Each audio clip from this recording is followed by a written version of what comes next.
سبق نمبر 3 شال مصنف علی عباس حسینی۔ پیش درس افسانوی ادب میں داستان اور ناول کے بعد افسانوں کو بہت مقبولیت حاصل ہوئی، یعنی افسانوی ادب میں وہ ادب جس میں افسانے کہے گئے ہیں، لکھے گئے ہیں۔ افسانوی ادب میں داستان اور ناول کے بعد افسانوں کو، یہاں لفظ افسانہ کی اردو جمع افسانوں ہے۔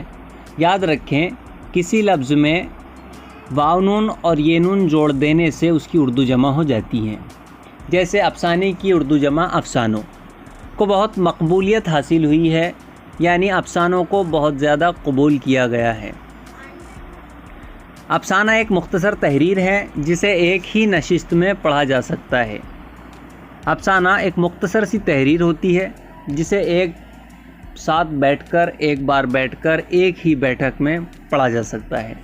افسانہ زندگی کے کسی ایک پہلو کو اجاگر کرتا ہے یا کسی ایک واقعے کو ایجاز و اختصار کے ساتھ بیان کرتا ہے۔ فنی اعتبار سے افسانے میں ڈرامے کی طرح نقطۂ عروج، کلائمیکس کی بڑی اہمیت ہے۔ ناول کے مقابلے میں افسانہ مختصر ہوتا ہے۔ پریم چند، سجاد حیدر یلدرم، سلطان حیدر جوش، نیاز فتح پوری اور علی عباس حسینی کو اردو کے اولین افسانہ نگاروں میں شمار کیا جاتا ہے۔ یہاں لفظ اولین اول کا یعنی کہ پہلا، یعنی کہ مذکورہ بالا جن مصنفین کا ذکر کیا گیا ہے وہ افسانے کے پہلے والے مصنفین ہیں۔ یہاں پر لفظ مصنف کی جمع مصنفین کہی گئی ہے۔ افسانہ نگاروں، افسانہ نگار کہتے ہیں افسانہ تحریر کرنے والا، افسانہ لکھنے والا۔ یہاں نگار کی اردو جمع کی گئی ہے نگاروں۔ شمار کرنا، شامل کرنا۔ ترقی پسند تحریک اور جدیدیت کے زیر اثر کئی افسانہ نگار ابھرے جنہوں نے اردو افسانے کو نئے رجحانات،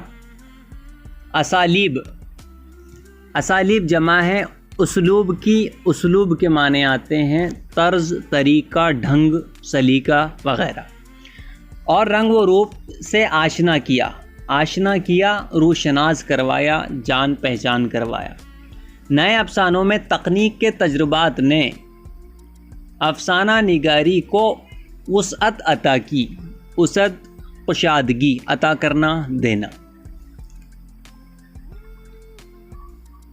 تجریدی اور علامتی افسانوں نے بدلتی ہوئی زندگی کے مسائل اور پیچیدگیوں کو نئے انداز میں پیش کیا۔ بعض یعنی کہ کچھ افسانوں میں واقعہ بیان کرنے سے انحراف بھی کیا گیا۔ انحراف کرنا، دوری اختیار کرنا۔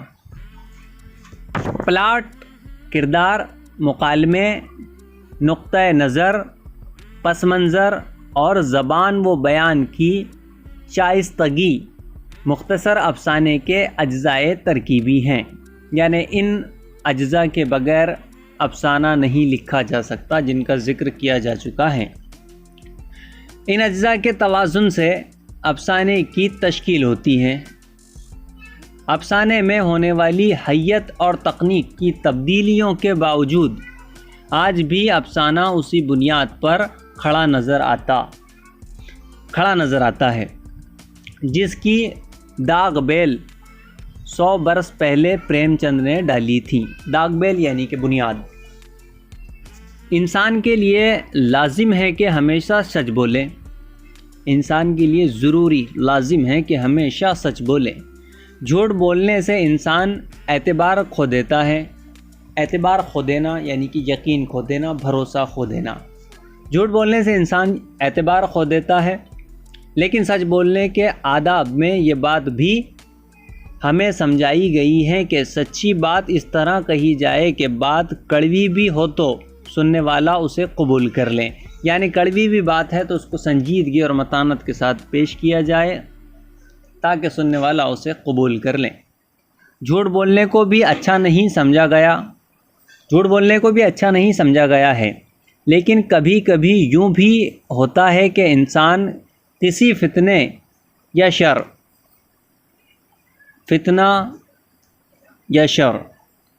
شر بمانے برائی، کسی فتنے یا شر کو رفع کرنے کے لیے نقصان نہ پہنچانے والی حقیقت کے برعکس بات کا سہارا لے لیتا ہے۔ اس افسانے کے مرکزی کردار کو ایسی ہی ایک صورتحال پیش آتی ہے۔ افسانے کا انجام بھی نہایت ہی چونکا دینے والا ہے۔ مصنف سے جان پہچان۔ علی عباس حسینی 3 فروری 1897 عیسوی کو غازی پور کے ایک قصبے پارا میں پیدا ہوئے۔ قصبہ بمانی چھوٹا شہر، بڑا گاؤں۔ قصبہ یعنی ایک چھوٹا سا شہر ہوتا ہے یا پھر گاؤں سے بڑا ہوتا ہے۔ انہوں نے ابتدائی تعلیم پٹنہ میں پائی، یعنی کہ ابتدائی تعلیم، شروعاتی تعلیم پٹنہ سے حاصل کی۔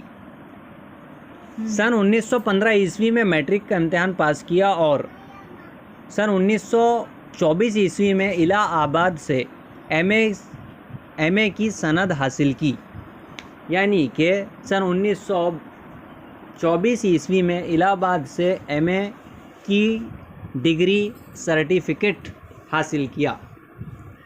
پھر اس کے بعد گورنمنٹ ڈگری کالج لکھنؤ میں ملازمت اختیار کی۔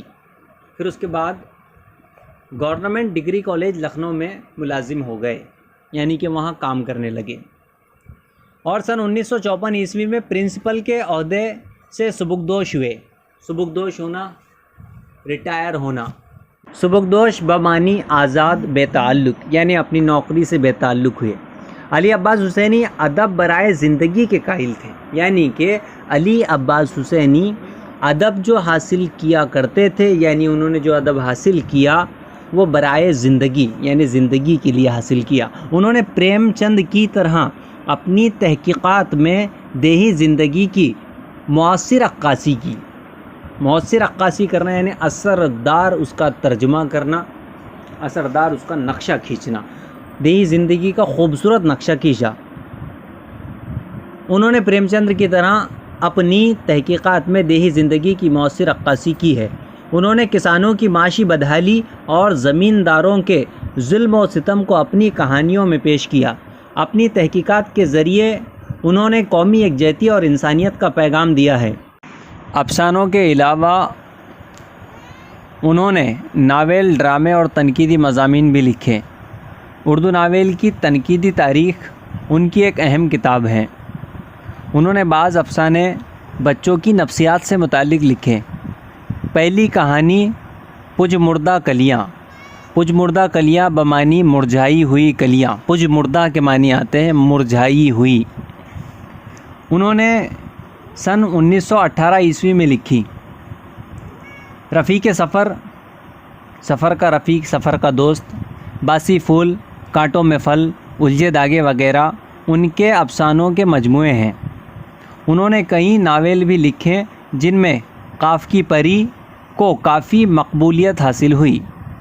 27 ستمبر 1969 عیسوی کو علی عباس حسینی کا انتقال ہوا۔ عبید جب ٹرین سے اترا تو اس وقت صبح کے 6:30 بج چکے تھے، مگر سورج نے گہرے کہرے میں منہ چھپا رکھا تھا۔ عبید ایک شخص ہے جو 6:30 بجے ٹرین سے اترتا ہے، لیکن اس وقت سورج نے گہرے کہرے میں منہ چھپا رکھا تھا۔ مراد یہ، پہلے تو آپ یہ سمجھ لیں کہ کہرا ہوتا کیا ہے۔ وہ بخارات جو صبح و شام کو دھندلا پیدا کرتے ہیں۔ آپ نے اکثر اوقات دیکھا ہوگا موسم سرما میں صبح و شام کے وقت کہرا جمع ہوتا ہے، یعنی وہ سفید سفید ذرات جس سے دوسری طرف کی کوئی چیز نظر نہیں آتی، حتیٰ کہ کہرے میں موجود کوئی شخص یا کوئی چیز بھی نظر نہیں آتی۔ اس طرح کا عالم ہے جب عبید صبح 6:30 بجے اسٹیشن پر پہنچتا ہے۔ اب یہاں پر میں سورج نے گہرے کوہرے میں منہ چھپا رکھا تھا سے مراد سورج کوہرے کے اندر میں چھپا ہوا تھا۔ یخ پڑ رہی تھی، یخ بمانی برف، یخ پڑ رہی تھی یعنی برف پڑ رہی تھی۔ چار باغ جیسے بڑے اسٹیشن پر جہاں ٹرین کی آمد و روانگی کے وقت کھوے سے کھوا چھلتا تھا۔ کھوے سے کھوا چھلنا اردو محاورہ ہے، بہت بھیڑ ہونا۔ ایک عجیب طرح کا سناٹا تھا۔ اب ظاہر سی بات ہے، جہاں سے ریل آتی ہے اور جہاں ریل جاتی ہے اس جگہ کو ہم اسٹیشن کہتے ہیں۔ اسٹیشن ریل کی حیت اور جسامت سے یہ اندازہ ہو سکتا ہے کہ اس میں کتنے پیسنجرز کتنے سوار ایک ساتھ سوار ہوتے ہیں۔ اس نسبت سے وہاں پر سناٹا ہونا ایک عجیب بات ہے۔ اسٹیشن کیا تھا؟ جیسے بارات اترنے والا گھر لڑکی کی رخصتی کے بعد۔ آپ نے اکثر اوقات دیکھا ہوگا کہ جب لڑکی کی رخصتی ہو جاتی ہے تو اس گھر کا عالم یہ ہوتا ہے کہ ہر شخص وہاں پر میں خاموش سا ہو جاتا ہے۔ یہ ذاتی تجربے کی بات ہے، آپ تمامی حضرات اس سے اچھی طرح سے واقف ہوں گے کہ لڑکی کی رخصتی کے بعد گھر کا کیا عالم ہو جاتا ہے۔ بس اسی طرح کا عالم یہاں پر میں اسٹیشن پہ تھا جو عبید نے اپنی آنکھوں سے دیکھا۔ بس 5-7 کولی دکھائی دیے، کولی حمال، بار برداری کا سامان لے جانے والے لوگ کولی کہلاتے ہیں۔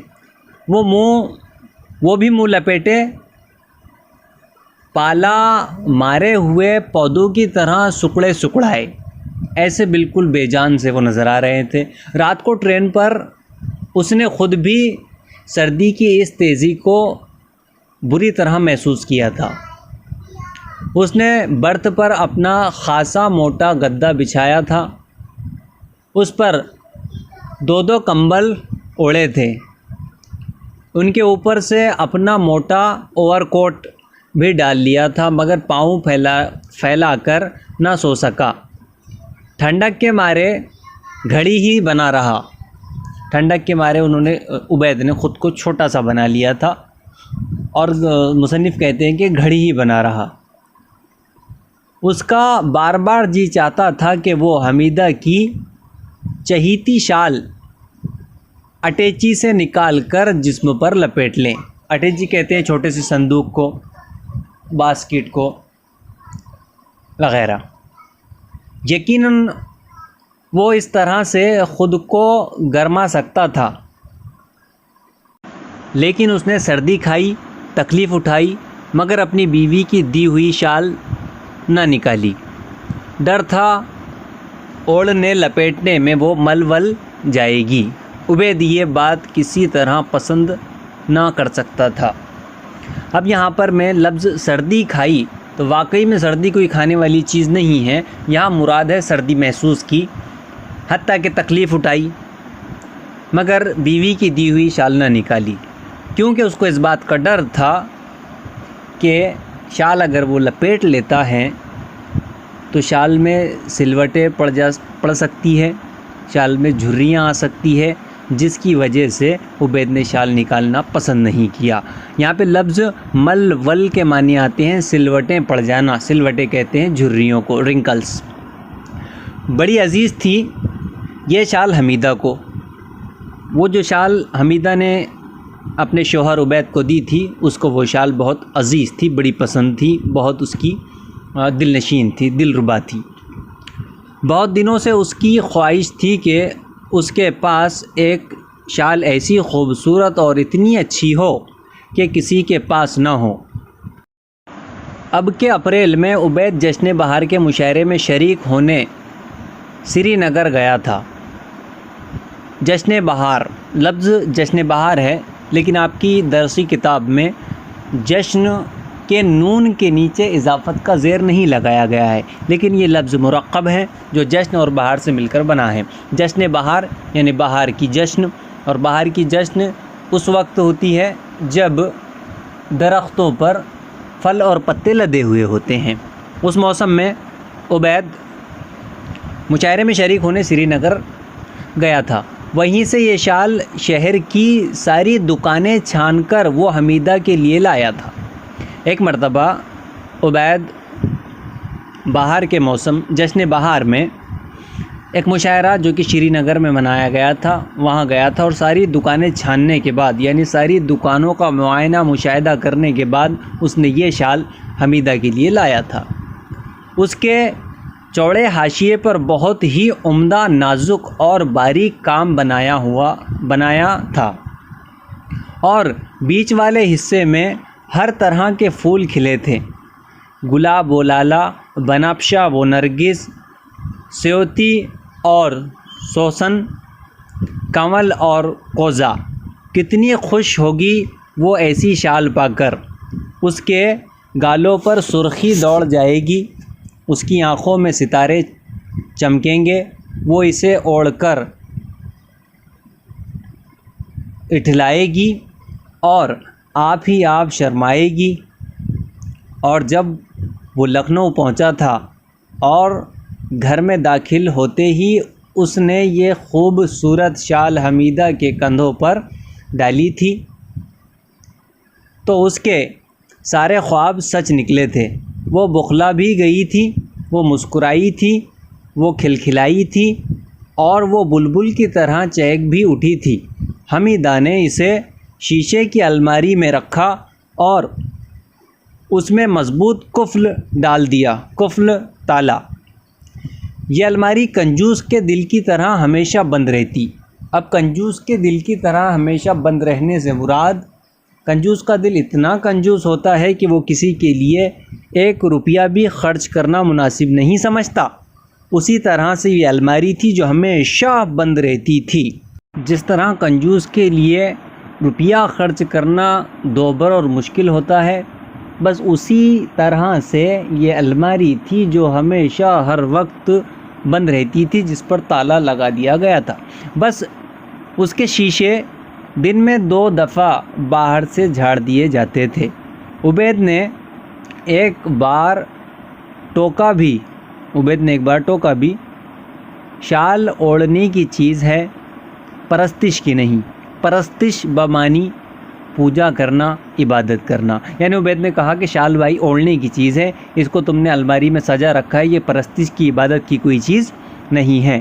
ابھی گرمیاں ہیں، اس لیے اتنا ہی کرو کہ اسے الماری سے نکال کر ایک بار دھوپ دکھا دو۔ اونی ہے، کیڑا ویڑا نہ لگ جائے۔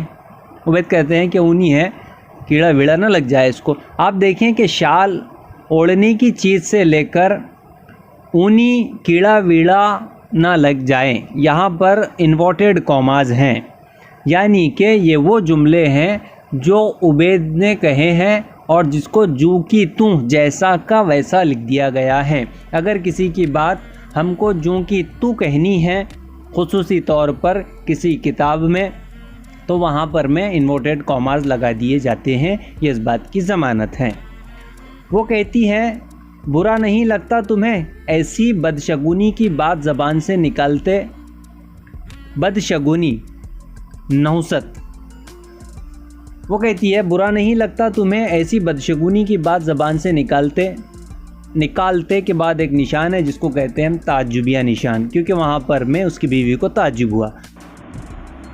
ارے میں 2-3 بار تو اسے دن میں دیکھتی ہوں، منہ کیڑوں کی کیا مجال کہ اس کے پاس پھٹک سکیں۔ یعنی عبید کی بیوی کہتی ہیں کہ ارے 2-3 بار تو میں اسے دن میں دیکھتی ہوں، منہ کے معنی آتے ہیں بدنصیب، کمبخت کیڑے کیا اس کو خراب کریں گے۔ کیونکہ یہ بات حمیدہ اتنے رسوخ کے ساتھ اس لیے کہہ رہی ہیں کیونکہ وہ شال کو دن میں 2 سے 3 مرتبہ دیکھتی ہیں۔ ابھی صرف میں اس سبق کے 2 پیراگراف اپلوڈ کر رہا ہوں۔ اگر آپ لوگ اپنی خواہش کا اظہار کامنٹ سیکشن میں کرتے ہیں تو میں آئندہ اس سبق کے دیگر پیراگراف بھی اپلوڈ کر دوں گا اور یہ سلسلہ جاری رکھوں گا انشاءاللہ۔